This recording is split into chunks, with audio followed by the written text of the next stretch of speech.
Hello and welcome to Who Watches Who, a Doctor Who podcast with me, Matthew, and as always, I'm Scott. Hello. hello Scott. This week it is the end of month, which means it's not going to be 4 hours long. It's we are going to be rounding up the news of Doctor Who this month, and we were hoping there was going to be some big news. There kind of is, but not really that big. The Doctor Who Comic-Con panel, I guess, literally just happened the day we're recording. Yeah, like, it dropped an hour and 15 minutes ago, and I was expecting it to be, like, at least, like, a premiere, so everybody around the world could be watching it at the same time. I think I would build so much more excitement. Yeah, and also let people know it's happening, because it just dropped, and that was it, you know? They definitely built it up on their social media and all that, but the link just dropped. There was no live feed for a chat or anything like that. You could watch the whole thing in 2x speed and just... Yeah, I was sitting there, like, on the Comic-Con YouTube page, like, expecting there to be a premiere, you know, where you could have a live chat of people getting excited for it, so I could have a countdown to it starting. So you couldn't just skip through and get to the trailer and be like, cool, that was it. You know? Like... But it does say more about Comic-Con this year than it does say about Doctor Who in general, because the whole Comic-Con is running let's just drop a panel discussion at this time, and then it drops, and there's no excitement at all. I haven't watched Comic-Con in forever, like a panel at Comic-Con. I think it must have been 2014, 2015 when I last cared about Comic-Con. Well, I think the last time anyone cared about Comic-Con, because that's when they would do Marvel and Star Wars and stuff like that, whereas now they've got their own panels and Comic-Con's kind of fallen to the wayside. Especially during COVID as well. I did watch the Simpsons panel, talking about the Simpsons, but there was literally nothing in the Simpsons panel. It was just Yeah, it's nothing. still going. It really is. Season 33, my god. Yeah, the only panel I saw that I was like, ooh, I might watch that, there was a panel with the Stargate Universe, not Stargate, Stargate Atlantis cast, reminiscing about the show on the anniversary of that, because there's fucking 100% new Stargate show coming. I can feel it in my bones. And I loved Stargate Atlantis, so that one was appealing to me, but I haven't watched it. The Doctor Who panel, I just clicked on it now because when me and you watched it, Scott, I feel we were perhaps the first people in the world to watch it, because it had like 2 views when I clicked on it, which, you know, me and you. It had 2 views when I clicked on it too. Yeah, it's now up to 13,000 views.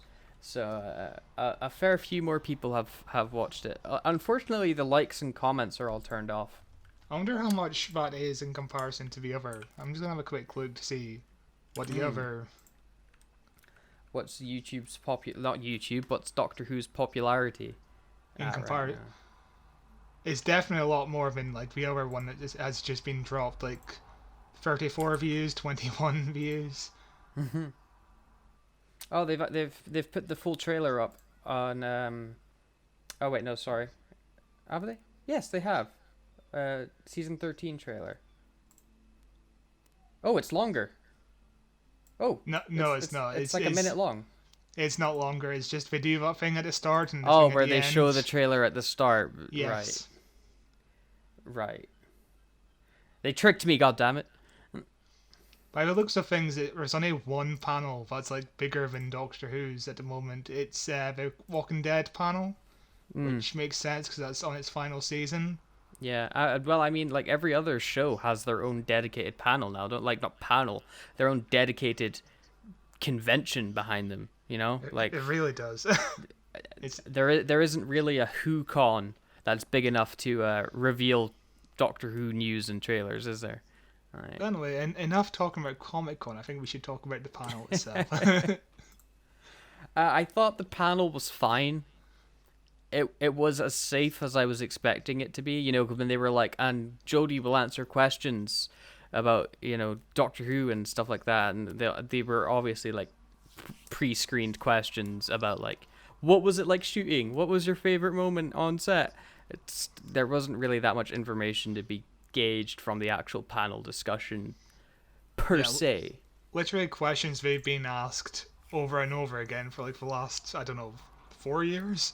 It's Yeah, there were some good bits in it. I actually thought Chris Chibnall was very likable on the panel, which is surprising because most of the time I think he's kind of, he gives me Tory vibes, even though he's probably not a Tory. He looks like one. yeah, And that he's English. he definitely has that face, doesn't he? I think. Yeah, yeah. But he was really personable, and he was really, I think, seemed excited talking about this new season. And which I guess we'll just get into it now. The reveal of what this season is going to be. They said it's going to be one story, which I think is incredibly interesting.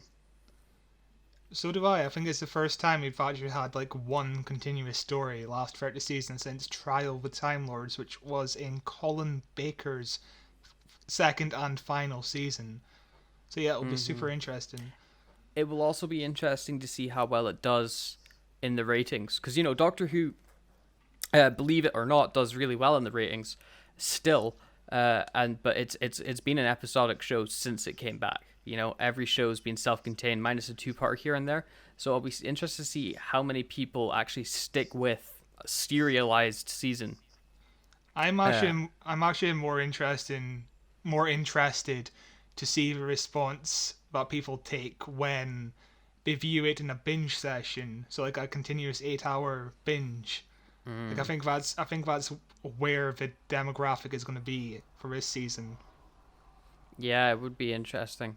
It might actually make it easier to rewatch it as well, because the struggle with rewatching shows like Doctor Who and I'm bringing up Star Trek again. Like Star Trek, the hard bit that comes with watching Star Trek when it's on a streaming service is all the episodes are there, and it's an episodic TV show, so all the episodes are contained. So you don't really want to go from one to the next. You want to watch one, then maybe have a break and step away from it, whatever. So with one where they said every episode's ending on a cliffhanger, yeah, I could see it being bingeable, and I kind of want it all to come out at once. I do wonder if this was a decision made by Chibnall or it was a decision made by the BBC executives. They were like, I can imagine the chairman of BBC One being like, "Hey, we need to bring in viewers, the same amount of viewers every single week. Can you do cliffhangers, make it a continuous story?" Because when it's single stories, people can be like, "This story is shit. I'm not going to tune in next week because there's no draw." Really. Yeah, it's a lot easier to lose people if you have a bad episode, which there's been plenty of recently. I thought I just had that made me go, ooh. Maybe it was probably at least amicable between BBC and Chibnall about making the season serialized. Maybe the reason they wanted Chibnall to do it is because of Broadchurch. That's possible, yeah. Broadchurch is like 12 episodes serialized. Every episode ends on a cliffhanger. There's a big mystery going on. He knows how to do that really well. So, maybe this season of Doctor Who will be fucking phenomenal because he has this Broadchurch experience of like, let's untangle a mystery over the course of 12 episodes rather than trying to do that in 40 minutes and not giving anybody enough time to breathe or do anything. So just talking about it, I'm actually getting myself excited for this season. And I can very much imagine there's going to be smaller contained stories, obviously. Like, one week we'll have, like, whatever Sontaran's plot this week, then it will somehow contain elements of the overarching plot, but it Mm-hmm. will still be singleized. This is gonna Yeah. be a night. This is gonna be a nightmare when we eventually do our big long podcast reviews, because we're either gonna decide to either split the episodes up, like do them all over the place, or just review it as one big story. Yeah, it'll be interesting. Uh, Definitely, maybe what we do, and this is we're just pitching podcast stuff on the podcast. We do it weekly. We review the episodes as they come out, so we can get that lovely algorithmic clicks going on. But then at the end of the season, we do go back and watch it all again with fresh eyes, knowing where the thing is, and be like, okay, so this is what the actual thing was. So we do like a big roundup finale. Yeah, that would be very much good. I think that would be great. Good. I'm glad you didn't shoot me down on air. But my consideration is, I wonder. So we don't know anything about what this story is, other than just we don't know Th- anything really. we don't know anything. There was a line in the trailer. I'm sure we'll go into the trailer a little bit later in the show. There was a line in the trailer where Yaz says, like, you're hiding something to the doctor. It's a line like that. So my assumption is it's a mystery. There's something going on. The doctor's being a bit weird about it. I would hope it's something to. Now, hear me out on this. I would hope it's something to do with the Timeless Child. As much as people hate the Timeless Child, I think it could work if they did something to make it redeemable. Because the last episode, the New Year special, just dropped the plot entirely, and I think it would be a damn shame just to drop the plot for no reason. We need to bring it back because this is a big event in the Doctor's life, to finding out about her history, and we really need to bring it back and explore it and conclude it in some way. Yeah, I think doing that across like what 8 episodes? How many episodes is this season? 8, yes. Yeah. Doing that across 8 consecutive serialized episodes would be a fun way to explore that. Because the issue with the finale, where they introduce the Timeless Child and it's the big revelation, if you haven't been watching Doctor Who at all, it's complete and utter gibberish. It is scenes of gibberish, and then if you have been watching Doctor Who, it's infuriating gibberish. So you, and so if there's like they have 8 hours to lay it all out and explain it and explore it, and it's potential to really develop the characters in a unique way that we've not seen. Maybe we're all wrong, and that the Timeless Child is the greatest piece of storytelling Doctor Who's ever had. I live in hope, but if they just do it like the Daleks are going to destroy the Earth in 8 episodes, I will be severely disappointed. Yeah. I'm trying to think of what else to say. It really didn't give us anything. Just No, there was the reveal of a guest star that's coming. They said it's like every episode's going to have a guest star or something like that. I think guest doctors are just going to recur over the series, so some guest doctors will be in like 4 episodes, 5 episodes, etc., which is very Pertwee era where it has like a consistent recurring cast, which I'm interested in. Yeah, I'm so interested to see what this season's going to be. It's like they didn't reveal a lot in the season, or not the season, in the panel, but the stuff they did reveal makes you go, oh, this sounds way different. And it's very much a risk, I would say, because it's a big change to the format. Yeah, but as we were saying, it could be the risk the show needs. Because if this is successful, I would not be surprised if every season after this is serialized, rather than episodic. Because the show's been going for what, 13 seasons? Is that right? Yeah, the show's been going. It can either stay the same, in which it's not as popular as it was. It's got a dedicated fan base who aren't probably going to leave it, but they will complain because the show feels like it's stagnating and the stuff they're coming up with isn't fresh. Changing the format is a phenomenal way to relight that spark, reignite the fan base. We're like, holy shit, Doctor Who's doing some crazy shit right now. Where if each season is a whole story rather than each episode, and then the finale is a 2-parter, which is the actual bit you need to pay attention to. I think it could be game changing for Doctor Who if it's successful. it's just a massive mistake that we just didn't reveal too much. Like, think about it. This is the first bit of marketing we've had for this show since the New Year special. That was what, 7, 8 months ago. Yeah, We've had nothing since then, and they needed like a 2 minute trailer where we get a grip of the story, characters, storyline, etc. We just need something to grab onto where, oh, this is Doctor Who. I'm excited again. yeah. And Do you know why that hasn't happened? It's because it's not coming out anytime soon. This is the teaser trailer for the actual trailer that will come out in like 2 months' time. Because the I'm show still doesn't have a fucking release date because they're still filming it. It did say later this year, and we're near the end of the year almost. It'll be here before we know it. Yeah, but they never gave a date. They can always push that date. They can always push it forward. True, but I think if they had any idea where they're like, maybe we won't meet this deadline, now would be the time where they knew for sure if they couldn't meet this deadline. Because this thing has been shooting for like 8 months. We must be near finished at the moment. Yeah, I also think that, as terrible as I personally think the easing of COVID restrictions in England is, I think that's going to really help Doctor Who wrap up production way quicker than it would have if they still had to follow COVID protocols. Because now, and I don't know what the BBC's stance on it, maybe the BBC will still want to follow COVID stuff, but now they don't actually have to. So that will probably be a big benefit to production because that's been the thing that's been slowing them down so much.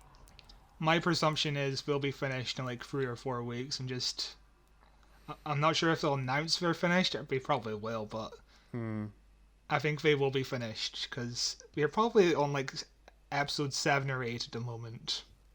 Yeah, I would suspect they're filming the finale.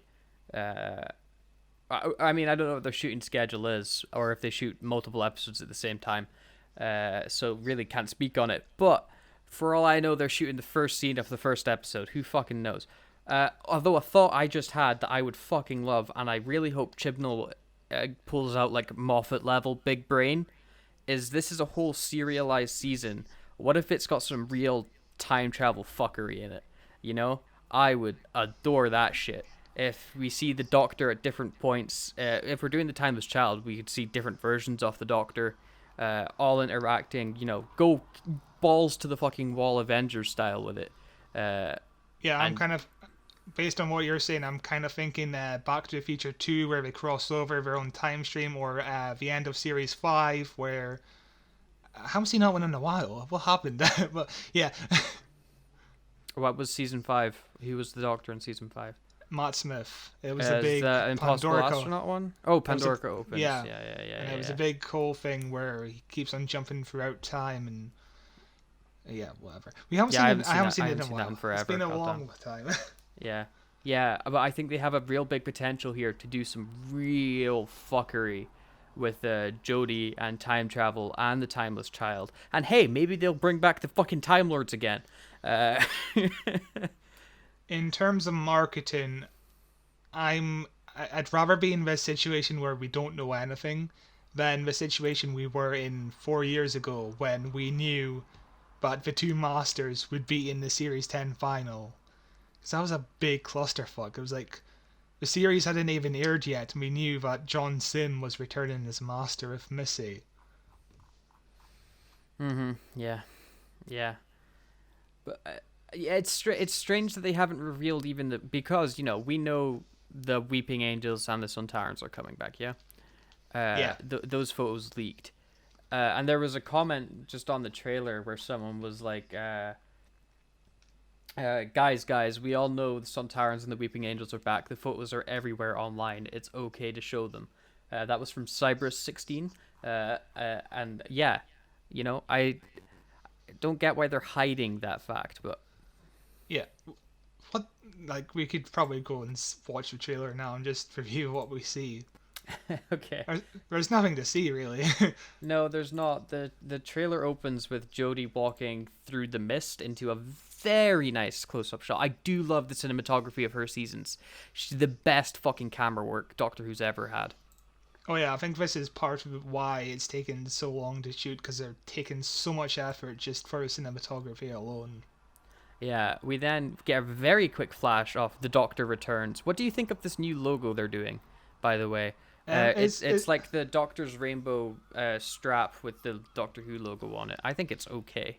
it's very much the same logo as we've seen before, just with a different background. I wonder if it's gonna be in the theme. I wonder if we're getting a new theme song where Ooh. the rainbow stripe somehow gets integrated in, but I don't know. Maybe the rainbow stripe is to reference all of the different timelines in which the Doctor they're doing instead of time travel, they're going to go multi-dimensional because we know other dimensions exist from the episode with the Cybermen, so that means that there's definitely other versions of the Doctor from those dimensions. Surely, go full Rick and Morty with it. Or Loki. Yeah. But we then see a shot of Jodie standing in green screen. It's I'd Yeah, be surprised if that was the final composite. It looks a bit rough, but she's standing in space basically. It's a background. there's some kind of like weird bubbly effect. If you notice, I'm not sure what's going on there, but there's nothing to really see. She just turns around, and that's Yeah, the she, shot. the trailer's full of a lot of people looking shocked. Yeah. But we then see a shot of a very, very handsome-looking Jacob Anderson, who was revealed to be one of the guest stars, who you listeners may know if you're a fan of Game of Thrones, like I was before that last season, as... God, I forget his name. Gray something. He was the slave guy that had no dick and loved the lady that got her head cut off. Was he in he's... Was he in season 1? No. Okay, because season 1 is the only season I've seen of that show. I don't think he comes into like season 4 or 5. Okay, that's why. I've only seen him in Game Grumps because he appeared in a couple of episodes, yeah. and he was in Episodes, the TV show with Matt LeBlanc from Friends. I've never really watched that show. It's do you like BoJack Horseman? I loved BoJack Horseman. I think you would like Episodes. It's very much in the same kind of vein. Nice. But yeah, I think he's a really good actor. He's a pretty decent musician. It's not the type of music I listen to, but it's pretty good. And he's a lovely person. Like on Game Grumps, he's fucking charming as shit. And on the panel where he showed up, he was so full of passion. It was so good. And I really hope he's not playing a shit character. But he does seem to be kind of playing like a sci-fi action hero, kind of, because we've got that image of him in a jacket with a gun, and he looks very like a Han hero. Solo. He's very Han Yeah. Solo. He's got the vest and everything. It's very Han Solo. And I wonder how many episodes. I presume he's going to be like in 6 to 8 episodes, I imagine, which makes him kind of like a recurring character, which I'm really looking forward to see his character arc. Like, when we've had one-off characters before, we've only had them for like 45 minutes, and it's not enough time to give them enough development. And here Yeah. we get... And also having Han Solo on the TARDIS could be cool as fuck. Assuming he's like Han Solo. I'm basing it entirely off how he's dressed. I think it would be a fun dynamic. But the trailer is so fucking full of fast cuts. We've got a shot of Jodie Whittaker in like a forest, and she's reaching out for something. Or, I guess. Yeah, and her hair looks wet. There's a bunch of mist behind her. So God knows what she's reaching out for, but it's on that shot for about a second. It's a blink and you miss it shot. Yeah. We then cut to some spinning robot blade things. They look kind of cool. And they're on an alien planet, which is very CGI. Again, I don't think this is the finished CGI, because normally it looks a little bit better than this. When was the last time Doctor Who has had an episode set on an alien planet? It's been a long time. Oh God, there probably was one last season, wasn't there? I need to... I remember, well, I think it was last season, they were on Earth for so long. That's the problem with modern Doctor Who. They spend too long on Earth or in spaceships. It's... Yeah, but those are way easier to shoot in than Oh, yeah, true, creating but, an yeah. entire alien environment. When was the last time they were in Alien Land, as space is formerly known? Like we were on Gallifrey for a little bit last Oh season, yeah, but it's not Gallifrey. not a whole episode. Yeah, because everyone was a Cyberman, so they couldn't really stay on Gallifrey for too long. Like speaking of storylines that could have lasted an entire plot, the whole 2 episodes of last season could have been like 6 episodes, honestly. Yeah, and then you could probably avoid just the like mountains of exposition dump that the Master had to do in that finale. Yeah. Uh, And you'd probably piss off a lot less people if you have time to breathe and develop this big plot twist. That's what this season's going to be about. I wrote it. I know. I'm Chris Chibnall. Here's my mask. I'm taking it off. Imagine that reveal. But yeah, we see these robot things, and they look fine enough. They look like Doctor Who style robots, don't they? Like, They look kind of. They look kind of like they're going to be similar to the spears in the end of series 3, the Master Spears. We're just like a flying drone that's designed to kill people, basically. yeah. They don't look like spears, but you understand what I mean.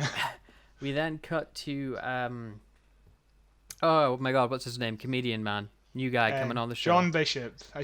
Yes. I see John Bishop's face every time I go to work because he's coming to Aberdeen at some point. We can get him on the show. We see John Bishop and Mandip Gill, who are Yaz and I forget John Bishop's character's name. Dan. Yaz and Dan. All we letters know each. about him. All we know about Dan. And the TARDIS is doing a rumble, and they're doing the great sci-fi thing we were talking about, where they pretend to fall over. I think we were talking about that last week. And we were also talking about that in Resurrection of Daleks as well. Yep. We do that a lot. Then the trailer cuts to black for a moment, and then like a horror movie springs back to life, and we see the TARDIS traveling through the new vortex. What the fuck do you think about this new vortex? It looks very psychedelic. I kind of love it. It does look very psychedelic.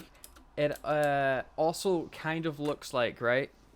I don't know if you ever had like 10 to 15 years ago, old school tumble dryers had like a tube you had to pull out and stick out the window to ventilate. It looks like someone's got that tube and covered the insides with fairy lights. Yeah. And that's what the TARDIS looks like now. Not the TARDIS, the vortex. I do still kind of like it though. It looks a lot more textured and solid than what the vortexes looked like previously, which is interesting. I do wonder if they'll ever come up with an in-universe explanation of why the vortex seems to change every few years. Or they haven't actually, I don't think, ever made reference to the vortex since David Tennant and the Sound of Drums. Yeah. Like they just ignore it. like remember during the Russell T Davies era, if he went back in time, the vortex was blue, and if he went forward in time, the vortex was red. I wonder if there's ever like a cut line where the Doctor's like, "Oh, the vortex is red this time. We're going forwards." All they need is a line, right? Say the Doctor's not been paying attention to the vortex this whole time. The Doctor like looks at the monitor and goes, "Whoa, the vortex changed!" Like, what? When did that happen? But we then see the Doctor and Yaz and John, and the Doctor's like, "I'm the Doctor," and her hair's wet again. So this is clearly the same episode with the trees, unless the Doctor has wet hair the whole show, which is possible. It looks a bit wetter than the last time we saw it, so maybe she got dunked in water even more. Perhaps. But she's introducing. She's like, "I'm the Doctor. That's Yaz, and that's John." Is it John or is it Dan? Dan. Dan, isn't it? Yeah. Yeah, it's Dan. I do like the framing and the acting of Jodie as she's introduced. She's like doing thumbs, and it's framed really nice on Yaz, but then Dan's too tall, and so they cut they cut to a close up of him in a different shot.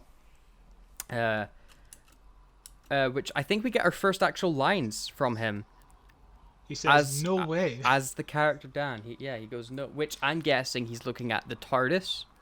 Did he Uh, have lines in the New Year's special? maybe I don't. I remember he was in a van. Yeah, he turns around and he might have said something. Yeah, did he say something, or was someone talking at him? I think a bit of both. I'm not quite sure. We can pull up BBC iPlayer and find out. Yeah, find out. But while you do that, yeah, I think this scene is either an alien appearing in front of him or the TARDIS appearing in front of him. My bet would be on the TARDIS appearing in front of him, and that's why he seems pretty calm about it. Like, no way, rather than holy fucking alien. Also, is he in? Okay. What? There's an exposition shot. Is that Sydney? Hold on, I'll show you the link. What is what Sydney? Like, is this Australia? Is he from Australia? No, I think that's London. Is it? Okay. Yeah. I don't know my locations. I'm dumb. I think it's. I don't know the London skyline very well, but I know it's really jagged and all over the place, and it kind of looks. I would assume it's London. No. Dan in the last episode, he just turns around and there's loads of quick shots of him. And it says, "Introducing John Bishop." And we still don't know anything about him.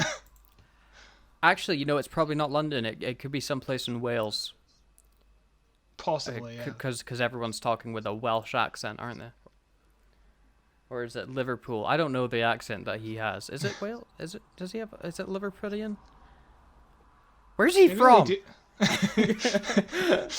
I really wish we'd bring back Wales as a character in Doctor Who, because during the Russell T Davies era, it felt like Wales was a character. You know what I mean? Yeah. He's from Liverpool, so it's probably Liverpool that they're in. Okay. And yeah, what happened to the Doctor needing to charge the TARDIS in Wales at the time rupture or whatever the fuck it was, Yeah. But yeah, so he says his first lines that we hear of "no way," and we then cut to immediately him falling on his face, which tells you all you need to know about the character. He's a goofy old man who's going to be the comic relief for this season. Definitely the comic relief, much like Nardole or Graham again. Yeah, which is great. I love both of those characters, so I'm sure I'll love Dan. I do hope he's a bit more than just another old white funny guy. He won't be. He won't be. But we then cut to the scene where he falls on his face. Probably, I think, the best moment Yaz has ever had in Doctor Who. Yeah, she's just nonchalantly like, "Hiya." Yeah, she's like, "Hiya." It's probably the most personality she's shown, and she's not really doing much. She's reading a book and is super casual about it. It does look a bit like Indiana Jones, where they're like in a secret temple, just reading a book, learning about the history of this place and that kind of stuff. Mm-hmm. Yeah. And we then cut to I don't know how to describe this. The Doctor and Dan on like how the fuck would you describe what they're holding on to?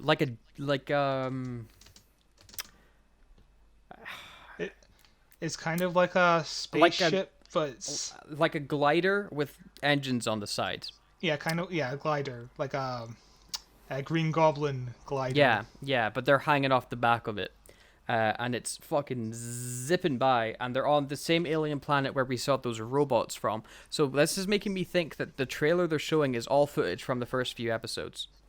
Yeah, because we're seeing the same locations again. The Doctor had wet hair like 2 or 3 times. We've seen this place now 2 times. So I really don't think they're showing us much of anything, even in this teaser where they're showing us fuck all. I really don't think they're showing us much of anything right now.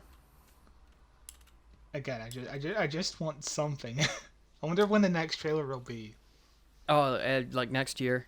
But we then see Yaz to the Doctor saying, "You're hiding something," which is going to probably be the crux of the story this season. It's our first kernel of mystery. But haven't we had her like do that before in like series 11, where everybody's like, we don't actually know who the Doctor is. Is she human? Like, we don't know that information, and we're like, she's hiding something, and Yeah, nothing really but came now from I that. think it feels more dramatic because Yeah, we as the audience also don't know this information. You know, yeah. and also they're playing it off to be more dramatic rather than a bit more jokey, and the first season of Jodie's kind of all over the place, but I have really high hopes for this season. I don't know why. Just talking about it's getting me excited about it. But we see Jodie looking very sad and very dramatic, which is like ooh hoo hoo, story. Why is she so sad? Probably because all of the Time Lords are dead again. Uh, I hope she doesn't turn around and say, "Tell me, Yaz, am I a good man?" where did I get this face, Yaz? Where did I get this face? I'd love that. That would be the biggest twist. Fucking Peter Capaldi's back. Hell yeah.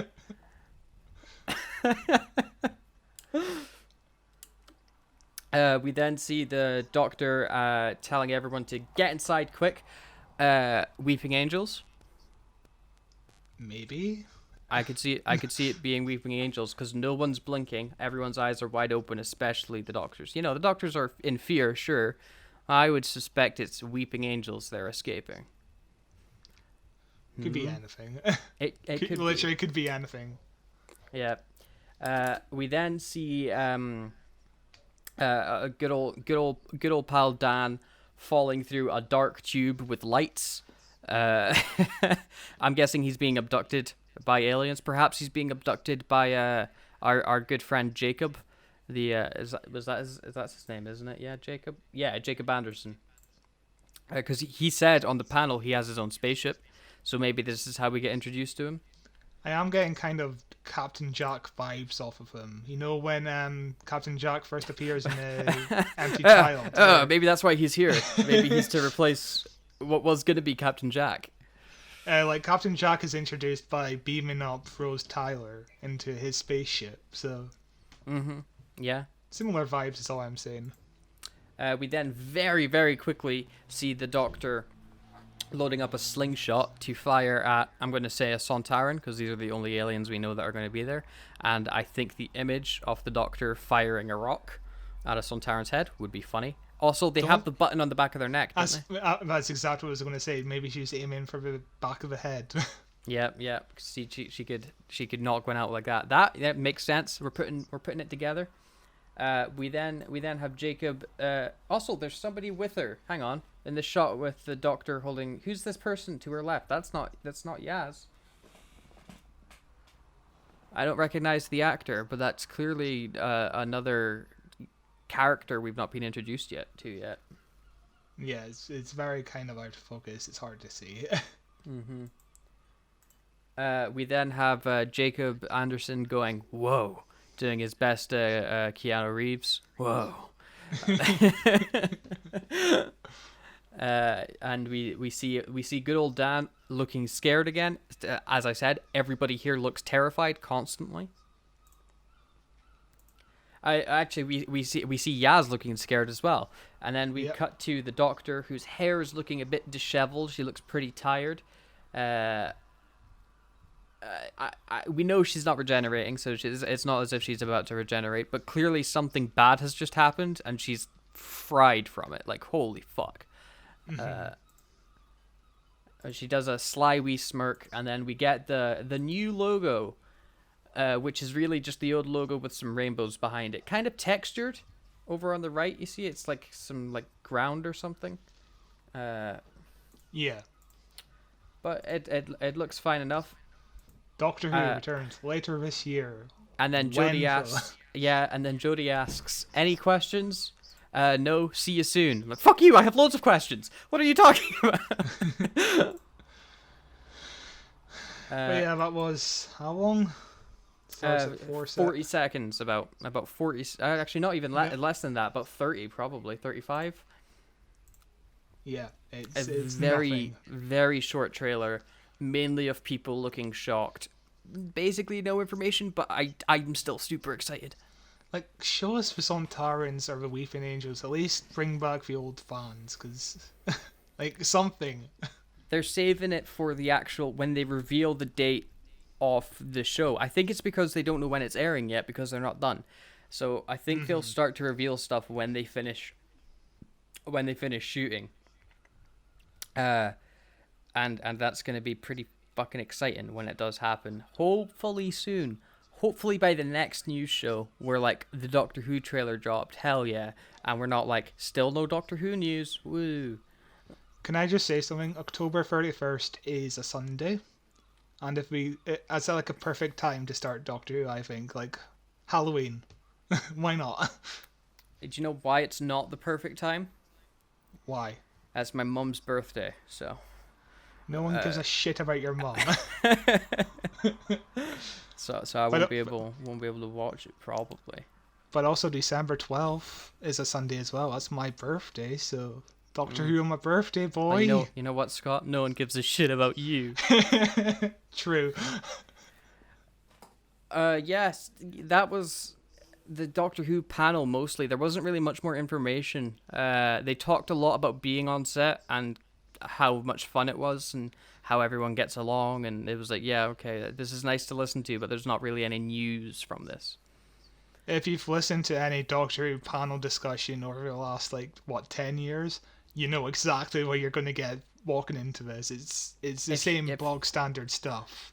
If you've listened to any show discussion, it's always because no one's going to be on a panel and be like, here, I fucking hated working with you and you and you. You made my life. No, they're always going to be like, it was so good and everyone's such a family. It's not until like 3 years later when you get the dirt where they're like, oh, he was a fucking worst person ever. She sucked. She shouted at me all the time. You know, everyone's always going to say these blasé statements because it's good publicity, isn't it? Yeah, the panel was 35 minutes, 40 minutes? Just nothing. Like, I wrote down 4 bullet points, and that's all we've got, basically. Yeah, there's really, really no information to be gauged from it. I still think it was a pretty entertaining watch. I didn't hate it at all. But it was, not as revealing as I was hoping it to be. Is there any other events coming up soon in which they could reveal in a month or two? Is there any actual events happening panel wise? We do have New York Comic Con, but that's in October. So I'm thinking maybe I think October would be too late to do the final trailer, honestly. Maybe, but maybe they're holding because they're still shooting and say, because I honestly don't think the show's going to start till November, December time. Maybe they're wanting to wait because New York Comic Con probably will have people. Means they could show the trailer to a live audience. Will it? 2 seconds. Well, I mean, I know wrestling currently in the States is back in stadiums with people. Like thousands of people are crammed into stadiums again in the States. So I wouldn't be surprised if Comic Con has people. Okay, looks like it will be. No? The internet is confusing. I think it does have physical events. I'm not quite sure. I would expect it to have physical events because everything's opening up again. And as I said, I watch a lot of professional wrestling, and they've just opened up entirely. They're back touring around the States. They're in stadiums full of thousands of people, which is nice to watch because you're like, yay, people are back, and they play such a big part into the crowds and the show. But there's always that part inside of me where I'm like, that's so many people in a room. Holy fuck. But yeah, you always hear stories about people getting ill at Comic Con. I think it's a big mistake to do it this soon. Yeah, but when is it? Well, October. That's a good few months away. Hopefully, people have been vaccinated, but it's the States and they don't like vaccines over there. So who fucking knows? But I would expect them to reveal if it does go ahead and if the show still isn't out by then, 100% they'll do a trailer reveal in front of a live crowd, because then everyone Yeah. can go yay. I think that's a big missed opportunity for this Comic Con at least. It should have been a live premiere, and everybody Yeah. gets to see the trailer at the same time. It needed Yeah, but something. then everybody at the same time would have gone, that's it. Yeah.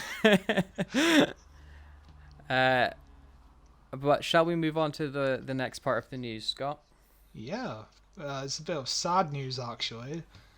Just as I think it was a day after we did our last news roundup, Jackie Lane, our Dodo, died sadly at the age of 79. So Dodo was a companion for the first Doctor, and she appeared in season 3 for about 19 episodes, I would say. Have you ever seen anything with Dodo? No, I have not ever seen anything with Dodo. I was like halfway through season 2, not even that, with the first Doctor, so that was the companion before her. Whose name I'm forgetting. Vicky. Yes, Vicky. And they basically fill the spot that oh my god, names. Susan. Yes, they basically filled the spot Susan left. Yeah. You know, The first Doctor always had like a teenage companion on his journeys. the creep that he was. But yeah, hold on.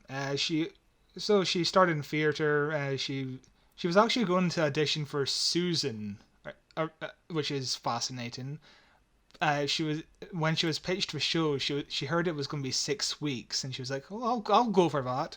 And then all of a sudden, those 6 weeks turned into a year-long contract, and she's like, "No, I'd rather not." So several years down the line, in 1966, she joined on the show for a 3-month contract and became Dodo, starting from a very good story called The Ark, which is a story where Dodo, Stephen, and the Doctor travel. They land on a spaceship and they discover its humanity millions of years in the future.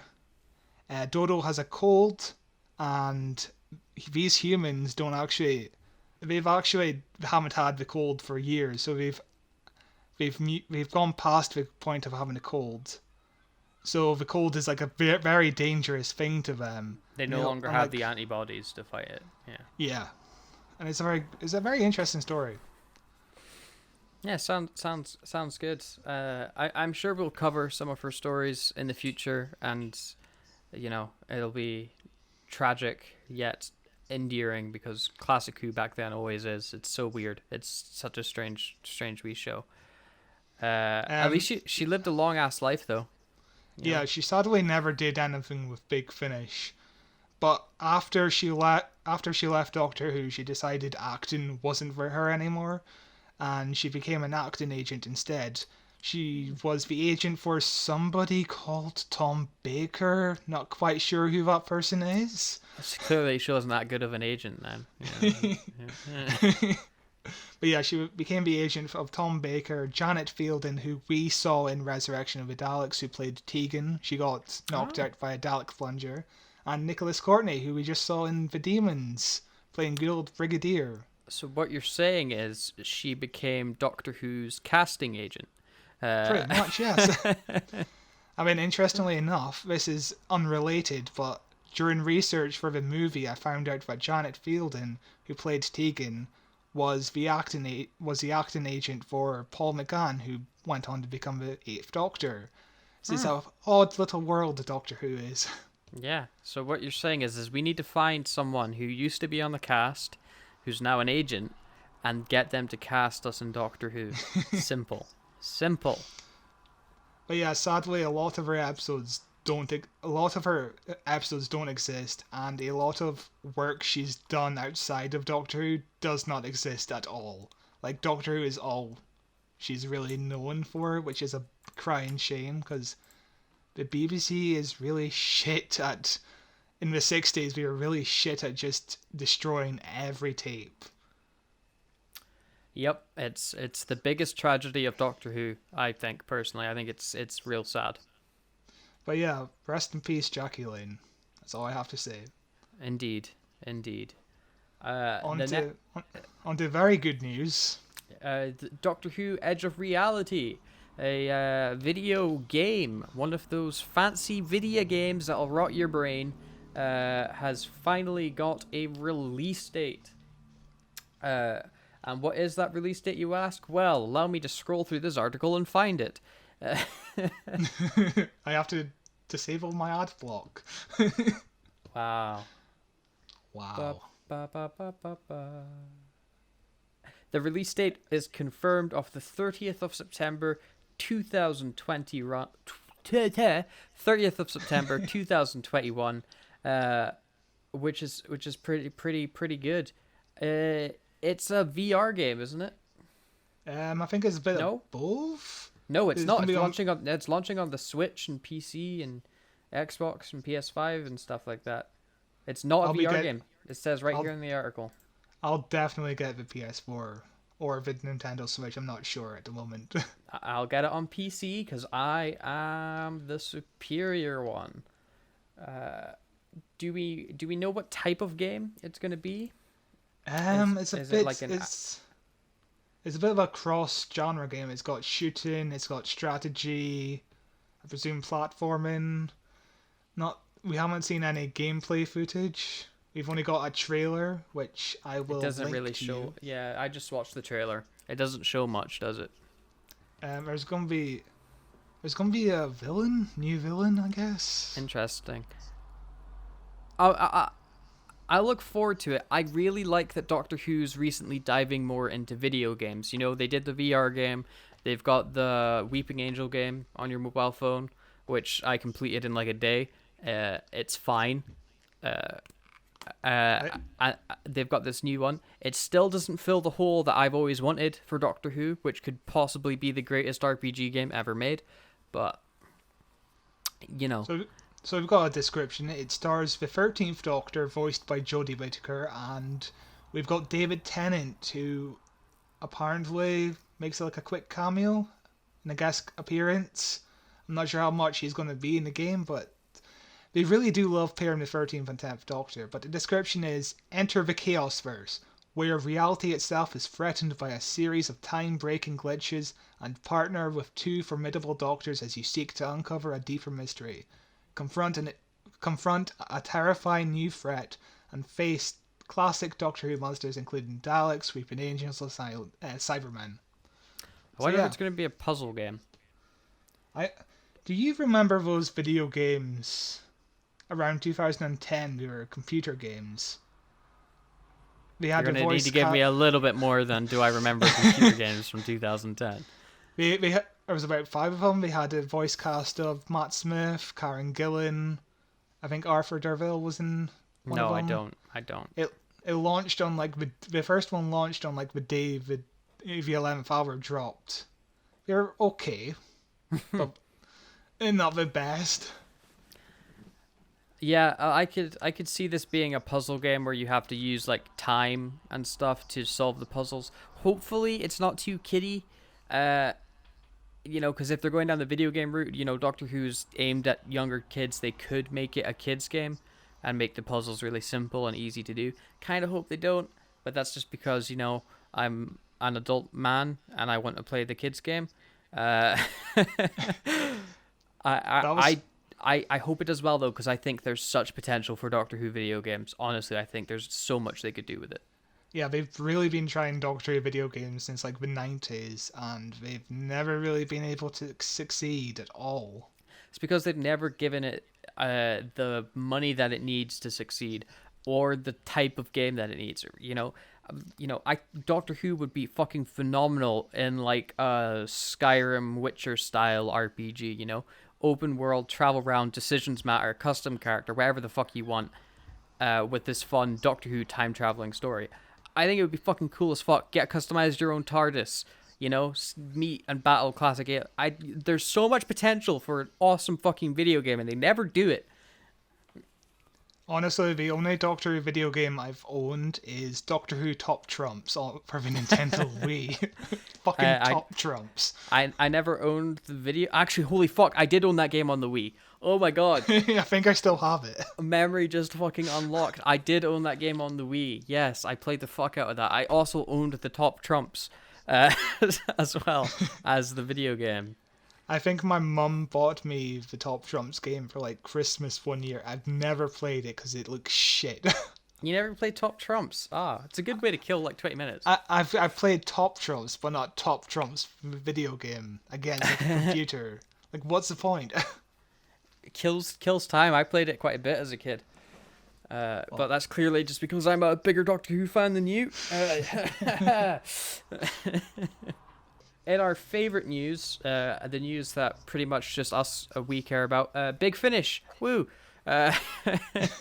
They've announced Freema Agyeman. I've never actually pronounced her name. I've never said it out loud. I've only ever said it in my head. Martha is getting her own Big Finish spin-off, which is wonderful because she's great. And this spin-off is going to be set during the season 3 final, where she explores Earth for a year and tells stories of the Doctor, so there should be some interesting things to explore about her character. The Year of Hell. This is when the Master's in charge of Earth, isn't it? Yeah. Yeah. And she becomes a super soldier lady, and then at the end of it teams up with Mickey and they run off. Not because they're both black. What? That's not why they teamed them up. The actress who plays her mum is also going to be in the spin-off. I don't want to pronounce her name because it sounds difficult. I'll have a go. Where is it? Where does it say? It's near the bottom. Martha's mum, Francine Jones, played by Bridgerton's Adjoa Andoa or Anjoa Ando, will also be returning for the audio adventures. I think I did a okay job at pronouncing that there. I do apologize. I'm incredibly white. But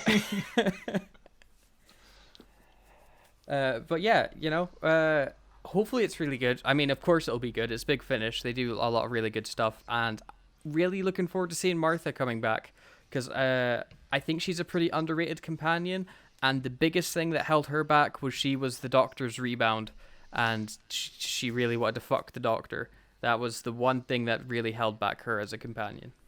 Yeah, but I think she was written much better in Torchwood Season 2 and Doctor Who Season 4. Yeah, when she returned. Yeah. When she came back and she wasn't the Doctor's companion, she was phenomenal. I do wonder if they're going to bring back Tom Ellis, who, if you remember, Tom Ellis was her fiance at the end of Series 3. I mean, he was never brought back again for some reason. Maybe she killed him. Tom Ellis is also Lucifer in the TV show Lucifer. He's I love him. He's great. Never watched Lucifer. I've only seen a season and a half, but he is excellent in the role. It's a show that's annoying to watch over here. In the States, it's all on Netflix, but over here, most of it's on Amazon Prime, and then the last few seasons are on Netflix because Netflix bought it after Amazon cancelled it. So you have to watch it across 2 streaming platforms or use a VPN. But I just haven't bothered to watch it.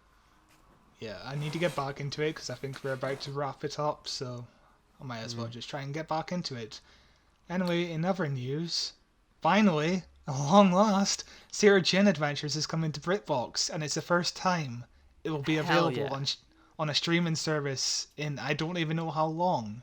Forever. And it's just more proof that BritBox really need to sponsor this podcast, because I fucking love that streaming service. Whenever they first announced it, I was like, this streaming service is going to be dog shit. Who gives a fuck about anything they've got on here?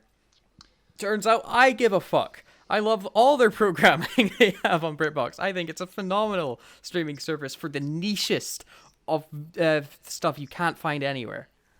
I don't know when it's dropping, but I am excited to finally go back in and just rewatch the shit out of that show. Yeah, it's gonna be a real good time. And also, I I'll also a little sneak peek, a sneak. sneak peek. Also, a little sneak peek into our schedule. We will be talking about Sarah Jane Adventures, the pilot, very, very soon. Be Yeah, excited. unbelievably soon. The year has been speed rolling, like just zooming by since we started doing the podcast. It's incredible. Yeah, Uh, we've been doing this for 2 months now. It's yeah, insane. this is episode 11. This podcast is already longer than the podcast I did with Mess, because that we stopped doing that after 10 episodes. So this is officially the longest podcast I've ever done, and it's flown by. It's absolutely fucking flown by. And like we were talking about making the podcast for like 2-3 months, and We I remember starting conversations about this podcast when we watched the New Year's Day yeah, TV special. yeah, You the were new like, year. if you want to do a podcast, I'm up for it. And I'm like, will I? And then obviously here we are. Yeah, the New Year special, we were talking about it. And then there was a long ass time between then and the first episode of the podcast coming out, which felt like fucking forever. Where we were talking about Doctor Who personally, but obviously not recording it. And now we are doing the podcast. Time has lost all meaning and just flies by. And we're like, oh yeah, we'll do this thing in August. Fuck, it's already August. Like, But I am very excited to just revisit Sarah Jane Adventures to see Elizabeth Sladen again. It and will. her son with no belly button. I think I will be in a pool of tears when I finish that show again because I really miss Elizabeth Sladen. She was the first celebrity death I had a big impact over. What I would like to rewatch it for is I never finished it. You know, uh, I stopped watching CBBC. I don't know when I was like 12 or so. So, I stopped watching Sarah Jane before then. I think like I don't remember even watching the episode where Matt Smith shows up. Oh Uh, damn! The episode where Matt Smith shows up is a great episode because Joe Grant comes back as well, who we just saw in The Demons, yeah, yeah, and it's yeah. really lovely. There's a lot of Sarah Jane that I've not watched, so I look forward to revisiting it because it should be fun. I remember it always being a pretty fun show. It's the last show I watched on CBBC. When that show ended, I just never watched anything again on that channel. When that show ended, you went, I am a man now. I think the only thing I've watched on the channel since then is Wallace and Gromit whenever they just repeat it. But anyway, in other news, Big Finish is back doing a lot of shit. Well, not shit, but good stuff. Yeah, I'll open this link and just now. Here we go. Woo. And we, on the top of the list, we have, very excitedly, the War Master, played by Derek Jacobi. Yes, yes. I do enjoy him as the master. I really need to get into the series because I think this is box set 5? 6. Goodness. 6. This is, yeah. God damn. But the big thing about the 6th series here is Katie Manning and I forget her name. Hold on. Katie Manning and Sarah Sutton are returning, who we know from Doctor Who. Jo Grant. She was in the 3rd Doctor era. She has a big history with the Master. And Sarah Sutton plays Nisa, who was in the 5th Doctor era. And the interesting thing about Nisa is the Master killed her dad and took over his body. So there's a big thing going on there. Yeah, that sounds cool as fuck. The next one is Doctor Who After the Daleks, starring Carol Ann Ford. And it's our first time seeing Susan directly after the events of when the Doctor just abandoned her for no reason at the end of the Daleks' invasion of Earth. I'm excited for this one, are you? Yeah, it's fucking hang on, my brain completely pooped out. I'm actually interested in this one because I'm actually familiar with this era of Doctor Who and with this Susan storyline. Because because I watched it in its entirety, so it will also, I think it will be interesting to see how Susan and her quote unquote boyfriend get along, because if you watch that finale, they really weren't together. They just kind of flirted, and the Doctor went "fuck you, bye." So, though I'm sure they would probably play it off as if they're in a relationship. Even though I think it would be more interesting if there's a bit of friction, where they Yeah, find out they don't actually like each other that much. like a construction of it being a bad idea, but the Doctor just abandoned her with essentially a stranger would be fascinating, I think. Yeah. Next I up, sorry. No, go. And next up, we've got another Doctor Who early adventure where it's set in a time where the Doctor travelled with Dodo and Stephen, which is very interesting. Peter Purves plays Stephen, of course, and he's also doing the voice of, he's impersonating William Hartnell. So It's a very nice cover art for this one, I think. Big Finish do beautiful cover art. They really do. do. But I like the big like Yeti monster. Uh, and also the painting of the first Doctor and the companions whose names I've already forgotten is very, very well done. It looks stunning. I do wonder if there's going to be like a special feature just paying tribute to Jackie Lane, who obviously passed away as Dodo, because her character is in this story. Yeah, probably. Next up, we've got a massive. This is what we're going to talk about on the show in the beginning of September. We've got the next Ninth Doctor Adventures. We've already covered basically enough about this in the past, but it's very exciting. Are you excited? Yeah. Yes, you are. I am excited. I'm hoping it's not going to be as confusing as his first box set was. I'm hoping it's going to be some more classic style Doctor Who adventures. And I'm looking forward to it. Eccleston was great coming back, and having more of him in my brain, yes please. I'm still waiting for a vinyl for the first one. I should really, I should Yes, try to email Big see Finish see about what's that. happening with that. That's been, and while you're emailing, also be like, hey, do you want to be on our podcast? Next up, we've got Torchwood, Empire of Shadows, and this guy on the cover might seem familiar to you. He does indeed, because as I was talking about last week with the devil, he's from that episode of David Tennant in season 2, where with the devil on the planet that's orbiting a black hole, which is fun. What I really like about the box cover, though, is it's just a picture of the guy Sean Parks, or is that the guy that wrote it? I assume no, Sean Parks, the actor, doing a pose, and above him it says "full cast audio dramas." So it looks like he's the entire cast.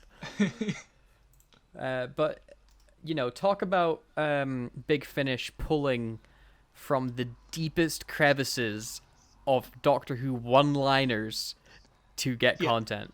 This is literally a story just because he said Torchwood. One word, and he now gets a spin-off, which is fucking great. It's all you need, baby. Next up, we've got Doctor Who. Philip Hinckliffe presents Volume 4 of The God Phantoms. And if you don't know who Philip Hinckliffe is, he was the showrunner, essentially. He was a producer for the first 3 seasons of Tom Baker's run. So now he's back writing more Tom Baker, which is very exciting. He's actually the only producer from the classic era still alive, so he's got a very rare opportunity to just revisit the show. Yeah, that's pretty cool. The box art for this one is probably the most classic Who looking one I've ever seen, because it's I assume it's just images from actual Doctor Who episodes photoshopped together rather than like an original painting. It looks very much photoshopped. Some of it looks a bit silly, like the weird ghost man. He looks a bit silly. But yeah, another pretty good month of Big Finish. I probably won't listen to too much of this apart from Doctor Who After the Daleks and obviously the Ninth Doctor adventures. But yeah, I'm Yeah. still in. I After the Daleks is definitely the biggest selling point for me. yeah. Well, I mean, for me, I'm looking forward to the Eccleston stuff, but After the Daleks, definitely a close second because it looks pretty fun. I would also be all over the War Master if I could catch up on the last 5 seasons. That's the hard bit about Big Finish, isn't it? There's so much of it. And there's too little money. Yeah, and they're so expensive, and also they're pretty long. So it's finding the time, the money, and that's it really. That's all you need, just the time and the money. I was starting that like there was three things, but it's like finding the time and the money to do it is so hard when there's so many other fucking things to talk about and watch, and everything is clawing for your attention all the time. But still, a pretty exciting lineup. We've got a Master spin-off, 2 First Doctor story adventures, a Ninth Doctor story adventure, a Torchwood episode, and a Fourth Doctor story adventure, which is a pretty healthy dose. Yeah, it should be pretty fucking wonderful. And that's it. That brings us to the end of the news segment. I think we'll probably do a little bit where we're just chatting shit for a while, but that's the end of the news. Sounds good. So Scott, So- how have you been? How have you been? I've been pretty damn good. Surprisingly, this month has just flown by. This month has flown by way too fast for me, because I'm moving out. This month, I'm leaving where I am to move back up north towards Scott. And so I was like, cool, I've got to be out by the 7th basically, but it's probably more than likely I'll be moving out next week, or by the time this episode comes out to people's ears, I'm probably already moved out. And I'm not ready. Fucking just not like I'm like half packed. I still have so much stuff to do, and the month has just escaped me entirely, and it's been a fucking whirlwind. July, the year's almost over, my dude. And when you say close by, do you mean close or just close-ish? Well, I mean, I'm going to be moving to Maud to begin with, but then I'm currently applying to jobs, and I will be moving to Aberdeen. Yeah, when you move to Aberdeen, it'd be fun to do this in person, dude. Yeah. It will be very fucking fun. great. and we don't have to deal with Discord's lag. Yeah. We can record in person, which will be very fun. Yeah. The first time we'll see each other in person in over 2 years. Yeah. Insane. Yeah, absolutely crazy. And hopefully I can find a job pretty soon. That's really the only thing that's holding me back, because when I move out, I will have enough money to put a deposit down on another flat, but I can't do that until I have a job because I'm no longer a student. Yeah, God. Fingers crossed, my dude. Yeah. Have you been watching anything? Have I been watching anything? Yes, I have. Holy fuck. What have I been watching recently? Me and my flatmate Ewan, who's actually a big fan of the podcast. Hello. I don't like you, Ewan. Fuck off. We started watching My Hero Academia together, which is an I forget the genre of anime. It's an anime which I had seen. I watched it when it first aired. I watched like the first 3 seasons, I think, before I stopped watching. I didn't stop watching because it got bad. The issue I have with My Hero Academia, right, is it does its characters so well that I love every single one of them and don't want to see anything bad happen. And bad stuff was starting to happen, and I was like, I can't handle watching this. I'm going to stop before somebody gets hurt. And no. and me and Ewan have been binging it like non-stop, so I'm really nervous. We're gonna catch up to how far I got really soon, and after that, because right now I can watch it calm because I know everything that happens. When we get to the point where I don't know what's happening, I'm gonna be fucking just a ball of anxiety because it's such a good show. I've never seen an anime specifically nail its characters as hard as My Hero Academia does.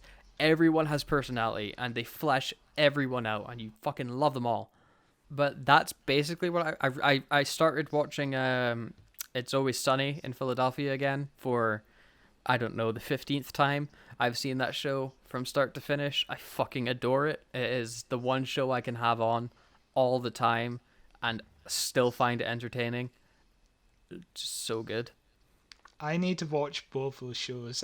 I've been recommended both those shows 700 times, but as you know, whenever you're recommended a show, you just put it off for even longer, don't you? Yeah, yeah. Although you can watch both of them in their entirety on Netflix. You can watch It's Always Sunny on UK Netflix, and you can watch the first season of My Hero Academia on UK Netflix. But if you use your VPN and go to Japan, you can watch literally every episode the show's ever had. So you can binge it all, and it's super fucking good. Uh, but other than that, I've not really been watching stuff. I've mainly been playing video games. I have fallen fast and hard back into playing Fallout 4. Like I started playing it again for like the fifth time this past week, and I'm already like 25 hours deep and just fucking loving it. But what about you, Scott? Have you been watching anything? I watched Gunpowder Milkshake, which is a Oh new yeah. movie starring Karen Gillan. It is pretty okay. How does it, So go on. Sorry. how does it hold up as in the John Wick genre? It's it's very much just John Wick 2, where Karen Gillan is an assassin and pretty much everyone is against her, and like everyone comes out of the shadows just to try and kill her. But I don't think it has the budget to quite pull it off, because there's only like maybe 10 characters going against her, which does not make it feel like it's a big threat.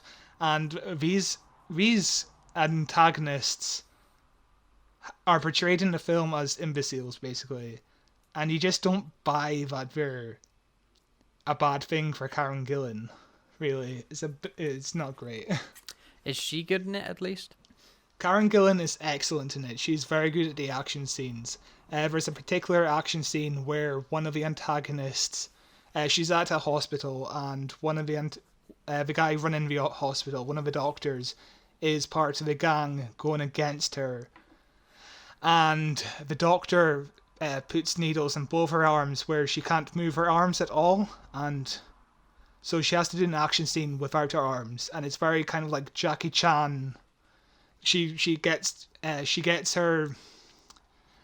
The whole movie is her trying to protect a child, and the child sellotapes a knife and a gun to both her hands, and she kind of flops her arms around like noodles.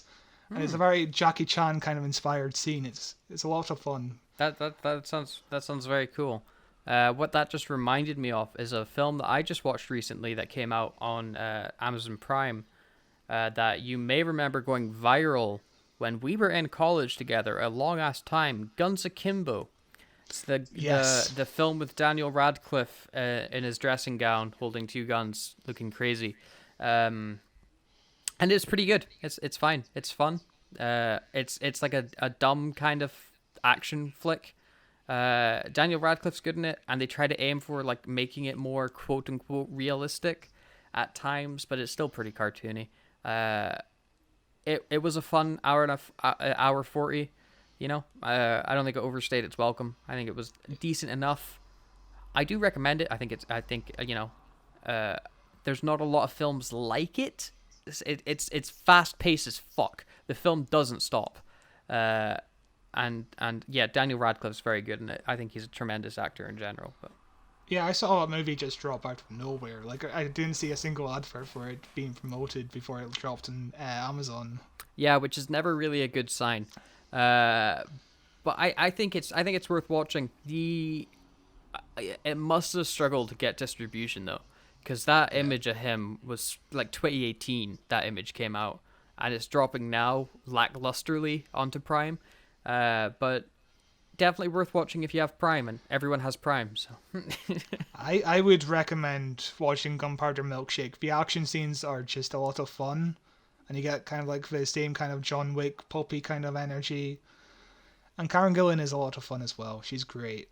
You can watch it on Netflix if you connect to like Sweden, Canada, and America. That's the only places you can watch it at the moment. Oofed. Yeah, because they're like releasing it in theaters over here, I think, or it hasn't been shown. It's a weird release schedule for that, isn't it? Yeah, it's really odd. I also saw Space Jam 2. Oh wow, I'm seeing mixed things about it.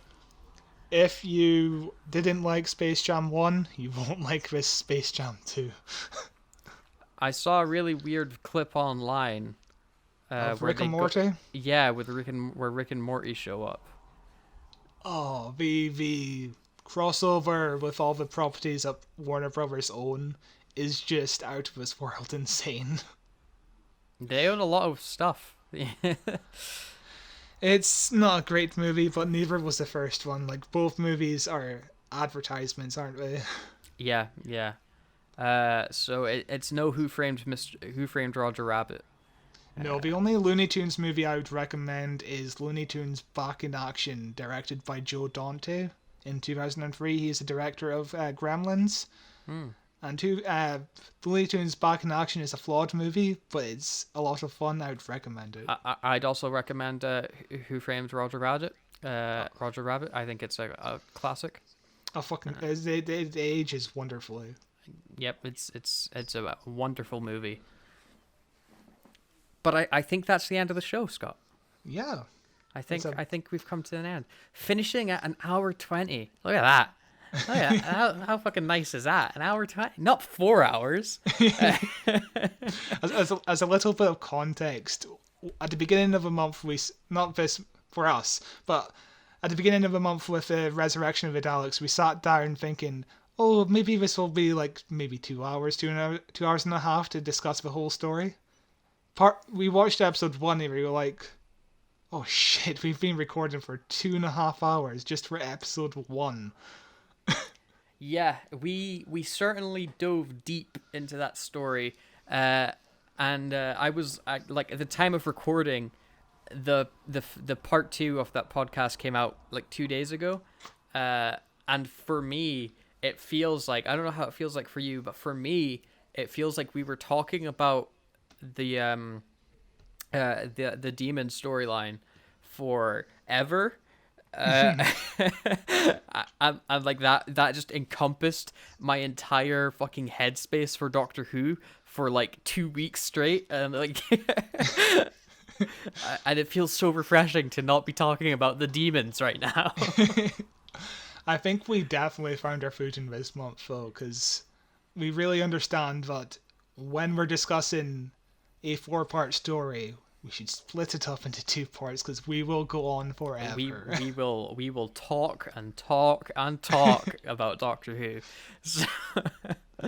But we hope you guys at home are just enjoying us. Just ramble on. Yeah, we've had good feedback so far, so I'm enjoying making the podcast.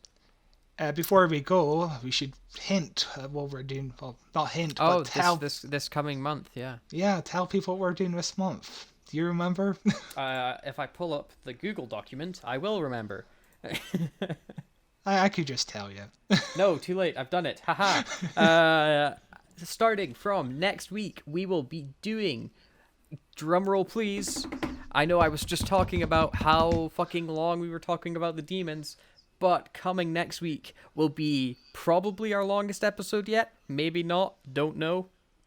But we are going to be reviewing the Doctor Who TV movie from the 90s.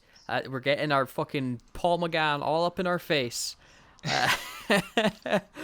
I can't fucking wait. The reason why we're doing it is because it's the 25th... Well, it was the 25th anniversary, but, you know, we are fashionably late, aren't we? It's okay. No one else is talking about the movie, so no one will notice. But after that, on the 13th of August, we will be covering Blink, one of the best Doctor Who episodes ever. And also a nice, tight 45-minute episode. Yeah. At long last. No filler, just content, and the episode should be like an hour 40 podcast. Mwah. Mwah, mwah. But we're covering Blink because we think it's a pretty good way to get excited about the Weeping Angels coming back into Doctor Who after, I don't know, last saw them with Matt Smith, didn't we? So it's been a while. Yeah, 2012? Actually, no. We last saw them in the ending of Class. The awful spin-off show. Never watched it. You lucky boy. But after that, we will be covering Deep Breath on the 20th of August, which is Peter Capaldi's first episode, because it is the 7th anniversary of the 12th Doctor, which is just wrong. It can't have been. Surely not. We're coming up to the 8th anniversary of him being announced. How 8 years. It's almost a decade. Almost I know. A decade ago, Peter Capaldi was the Doctor. What the fuck? Fuck? And we just sort of blinked. I mean, all of a sudden he came into the show. We blinked again. He was gone from the show. I know. And he was so good in it. He was, but yeah. That is what we are covering for the month of August. And it looks to be like a really good month, I think. I'm looking forward to it. As am I. I haven't seen Deep Breath, the movie. Well, I actually just saw the movie a couple of days ago. We'll cover that next week. It's something. I'll be watching the movie tomorrow, so I'm looking forward to that. But that brings us to the end of this podcast. Thank you for listening. You can find us on all the social medias, Facebook, Twitter. All the links are in the description. I can't be fucked saying them right now. Haha. But you can find us at Who Watches Who, basically anywhere. This podcast is available on YouTube at Who Watches Who, on audio form, wherever you listen to your podcast. You should be able to find us. The links, again, are in the description if you need them. You can find me on Twitter at Cloth223, and the stuff I do personally on YouTube at youtube.com/messyoutube. I think that's all I have to say, Scott. I don't have a Twitter, but bloody send us an email at whowatcheswhopod@gmail.com. Just anything we've been talking about over the last month or so. Let's just chat Doctor Who with us, baby. Come on. Let's chat. Any emails we have, we will answer at the end of next month. So if you have any questions, any opinions, anything we may have missed from our 20-hour-long discussion of a TV movie, send us a bloody email. Yeah, it'll be a good time. But other than that, thank you for listening. See you next week. Bye-bye.